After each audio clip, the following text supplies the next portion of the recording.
روحانی تزکیہ بھی فرماتے ہیں کہ روح کا میل کچیل کس طرح صاف ہوتا ہے، کس طرح قدورتیں دھلتی ہیں، دل کی سیاہیاں کس طرح چھٹتی ہیں، انوار کیا ہے، رحمت کیا ہے، برکت اور سکینت کیا ہے، کس طرح یہ سب کچھ حاصل ہوتا ہے، اللہ تعالیٰ کا قرب روحانی کس طرح ملتا ہے۔ لِكُلِّ شَيْءٍ ثِقَالَةٌ وَثِقَالَةُ الْقُلُوبِ ذکر اللہ، یہ بھی ساتھ فرماتے ہیں کہ ہر شے کے لیے ایک پالش ہوتی ہے جس سے وہ چیز صاف ہوتی ہے اور نکلتی ہے، اور اللہ تعالیٰ کا ذکر قلوب کے لیے پالش کا کام کرتا ہے، اس سے دل نکھرتے ہیں اور صاف ہوتے ہیں، ان کا تزکیہ ہوتا ہے۔ اے شیطان جاسب علی قلب ابن آدم اذا غفل وسوس واذا ذکر خنس، روحانی تربیت ہو رہی ہے۔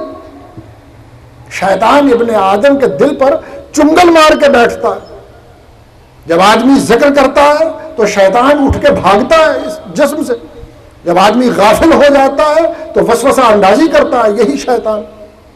یہ روحانی تزکیہ ہو رہا، کتاب و حکمت کی تعلیم تو چل ہی رہی ہے لیکن ساتھ روحانی تزکیہ چل رہا۔ عبادت کی صورت تو آپ بتا ہی رہے ہیں، ساتھ عبادات کی حقیقت بھی بتا رہے ہیں، توجہ اللہ بھی بتا رہے ہیں، للہیت بھی بتا رہے ہیں، خشوع و خضوع بھی بتا رہے ہیں۔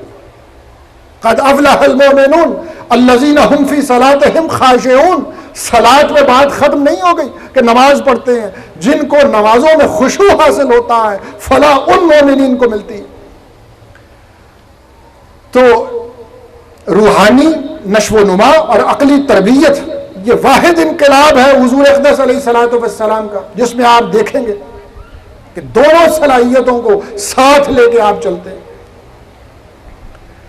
یہ انقلاب اقتصادی بھی ہے، جیسا میں نے عرض کیا، لوگوں کو غلط فہمی ہوئی کہ اقتصادی معاملات اس محمدی انقلاب میں بہت دیر سے شامل ہوئے، اور ابتدا میں یہ انقلاب محض روحانی تھا، اخلاقی تھا، ماں بعد طبیعیاتی تھا، اور صرف آخرت کی بات کرتے تھے۔ یہ بہت بڑی غلط فہمی ہے۔ یہ جو معاش کا مسئلہ ہے، اس کو اسلامی انقلاب نے پہلے دن سے اس پہ نظر رکھی ہے۔ ابتدائی مکی صورتیں آپ اٹھا کے دیکھ لیجیے، جو بات میں عرض کر رہا ہوں اس کی واضح گواہی وہ ابتدائی مکی صورتیں دیتی۔ ویل لکل ہمزۃ لمزہ الذی جمع مالا وعددا یحسب ان مالہ اخلدا کلا لینبذن فی الحطمہ۔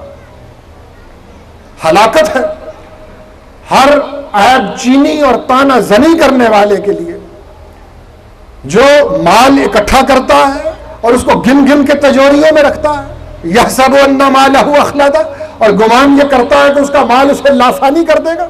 کلا لینبذن فی الحطمہ، ہرگز نہیں، وہ ہڈیوں کو چٹخا دینے والی آگ میں ڈالا جائے گا۔ اقتصادی مسئلہ قرآن بیان کر رہا، الہاکم التکاثر حتی زرتم المقابر کلا سوف تعلمون ثم کلا سوف تعلمون۔ مال کی کثرت کی ہوس نے تمہیں غافل کر دیا، حتی زرتم المقابر، اور یہ ہوس تمہیں مرتے دم تک لگی رہتی ہے۔ تمہاری اقدار ختم ہو گئی، تمہارے مشن ختم ہو گئے، تم زندگی میں کچھ اور سوچتے ہی نہیں ہو، مال کہاں سے آئے گا، کہاں سے تجوری بھرے گی، بس زندگی کا مقصد تمہاری یہی رہ گیا۔ کلا سوف تعلمون، اس بے خبری کا انجام تمہیں ان قریب معلوم ہو جائے گا۔ بہت سی مکی صورتیں، ما اغنی عنہ مالہ وما کسب۔ دیکھیے پہلے دن سے اقتصادی معاملات پیش نظر تھے، احتکار کے خلاف، ارتکاز دولت کے خلاف، کنسنٹریشن آف ویلتھ کے خلاف پہلے دن سے حضور اقدس علیہ الصلوۃ والسلام اپنے معاشرے کو جھنجھوڑ رہے تھے۔ یہ سمجھنا کہ اقتصادی معاملہ شامل نہیں تھا، یہ غلط فہمی ہے۔ اگلی بات میں صرف اشارے دیتے ہوئے، کیونکہ اس وقت میں اس سے زیادہ ممکن نہیں،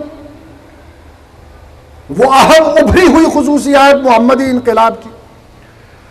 یہ انقلاب حضور اقدس علیہ الصلوۃ والسلام نے سب سے پہلے اپنی ذات پہ نافذ کیا۔